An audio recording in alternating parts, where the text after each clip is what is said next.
Free Lunch by Rex Ogle. This book is for every kid, whether they pay for their lunch or not. Coupons. My stomach growls.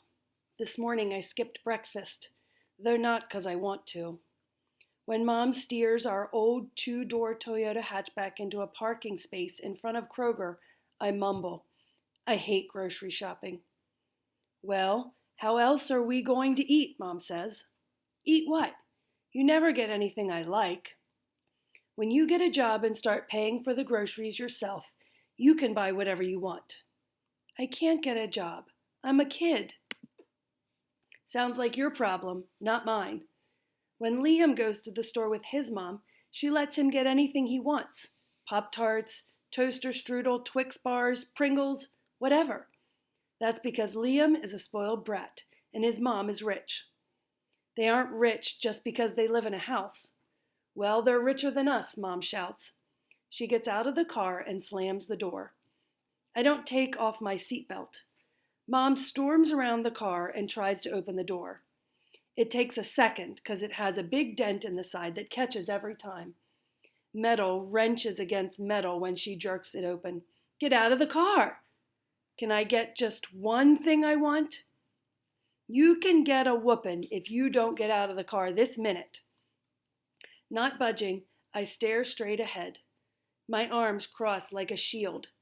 I don't know why I get so angry about this stuff. This is how it's been my whole life. But some days I hate my life and I feel like fighting. Fighting my mom, fighting other kids, fighting the whole world. Doesn't matter.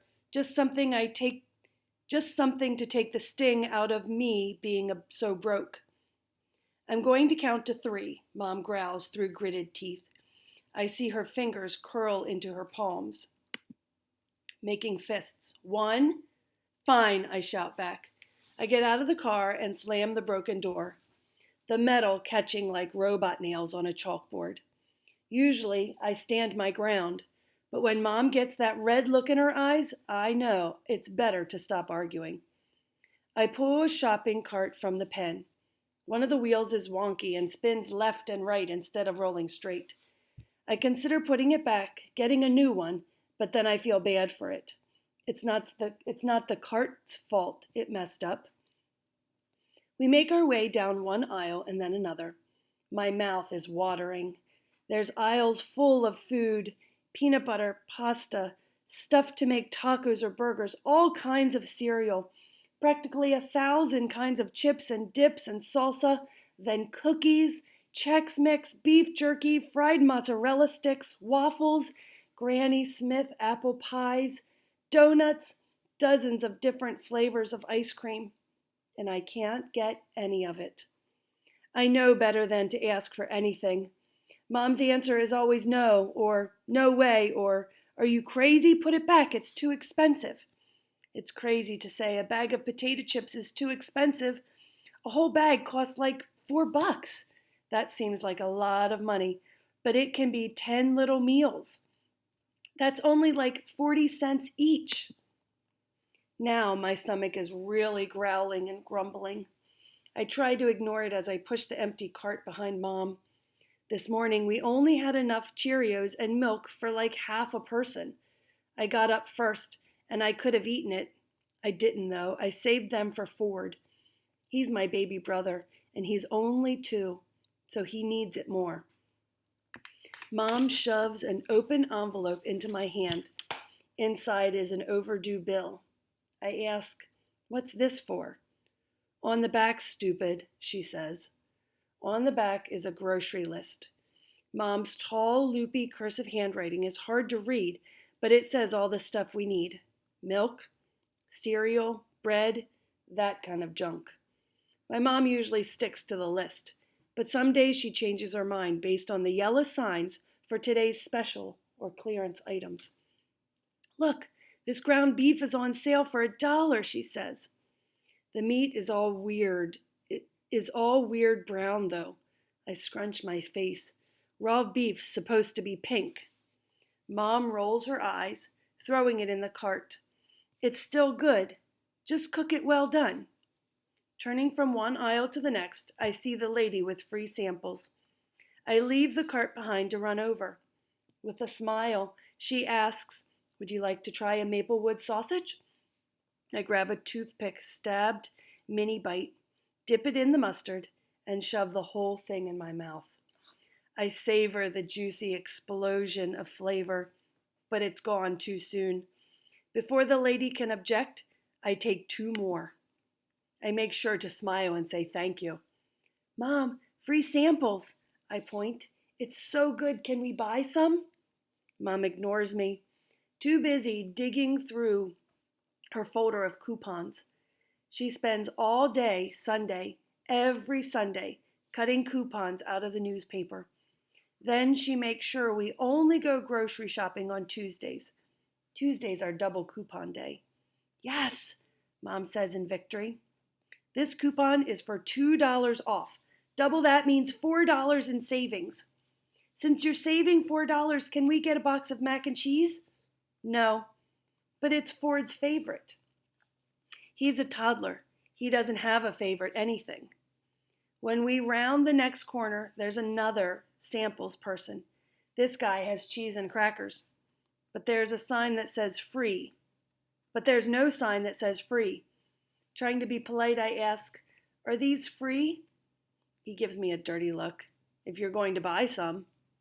"Hey," my mom shouts, "I don't see a sign saying anything about buying nothing. Rex, go ahead. Have as many as you want." I feel my face redden. I'm hungry, but I don't want to be rude. I take the smallest cracker with a little square of cheese on it. I whisper, "Thank you." "Don't thank him," Mom snaps at me, glaring at him. "He thinks he's so much better than us, but he's the one selling cheese." The cheese man mutters under his breath, "Trailer trash." "We don't live in a trailer anymore," Mom shouts at him. "So there." She takes control of the cart and pushes us away. I'm relieved. For a second, I thought she was going to pick a fight. It wouldn't be the first time. My mom doesn't shy away from much, especially confrontation. As we move toward the checkout, a few minutes later, Mom is still agitated, talking to herself like a crazy person. "Looking down on us, he doesn't even know me. He doesn't know my situation, thinks he's so much better than us." At the register, I transfer the items from the cart onto the conveyor belt. The cashier watches me as I look at the candy racks. Cashiers always look at me like they're watching to see if I'll steal something. Like I'm guilty, 'cause my clothes are from a secondhand store. While the cashier rings up stuff, Mom pulls out her wallet. She's counting, except the money looks different from usual. I've never seen it before. It looks like toy money, money from that game Monopoly. It's all bright colored and says food coupon. "What is that?" I ask. "Don't worry about it," Mom snaps. She pushes me toward the end of the counter. "Don't just stand there being lazy, bag the groceries." The cashier finishes scanning, then does the discount for the coupons. She says the total. Mom hands her the weird, fake-looking money. The cashier punches some buttons and says, "After the food stamps, you owe $10.38. "What are food stamps?" I ask. "Don't worry about it," Mom repeats, but this time she scowls at me. "Stamps are for the post office, so I wonder if my mom is going to mail our food home. But that doesn't make any sense. We drove here, so we can drive the groceries home like normal." Mom pours all the cash and change out of her wallet. She unwrinkles 8 $1 bills, then counts out 97 cents, mostly in pennies. Her hands tense up, her fingers looking like talons. She says, "I'm a little short." The cashier shrugs, but really she's all annoyed. I can see it in her face. The woman behind us with a full cart throws up her arms and goes, "What is taking so long?" The man in line next to us clears his throat. It feels like everyone is staring at us, frustrated. Mom's face is strained, a vein popping out of her forehead. Suddenly, she seems embarrassed. I feel embarrassed too. Mom snatches the loaf of bread from the top of the brown bag. She shoves it toward the cashier. There, take that off. Happy? Shopping is always like this. But for some reason, this time is worse. Maybe because the food stamps? Mom looks ashamed. People are staring. Then I look at our shopping list. We didn't even get halfway down. We can't afford all our groceries. Silence hangs between Mom and me. I carry the one bag to the car and put it in the back. When I get into the front seat, Mom starts crying. I'm not sure what to say, so I don't say anything. We sit there for a long time. When I reach out to put my hand on her hand, she slaps it away. Don't touch me. This is your fault. Do you know how expensive it is to raise an ungrateful brat? I feel sick to my stomach. I don't even know if it's because I'm angry or sad or just hungry. Probably all three. Ministers and priests and Buddhist monks and talk show hosts, all those people who are supposed to be real smart and wise and stuff, always say dumb things like, money isn't everything, or the best things in life are free. But they're wrong. Money is everything. The best things in life aren't free. And don't say something stupid like love is free, because it's not. It costs money to take care of the people you love. When Mom isn't working, she's always upset and sad, and she can't love me like a normal mom. She gets mad at every little thing. No job means no money, which means no groceries or electricity. That makes all the love go out of my mom, like air out of a balloon. And who wants an empty balloon? When Mom's working, she's nicer. She definitely loves me more when she has money, because she can afford groceries and pay rent on time, bills too, all that junk. She can think straight. She remembers she cares about me. So don't tell me love is free, because I know nothing in this world is free. Every little thing costs something.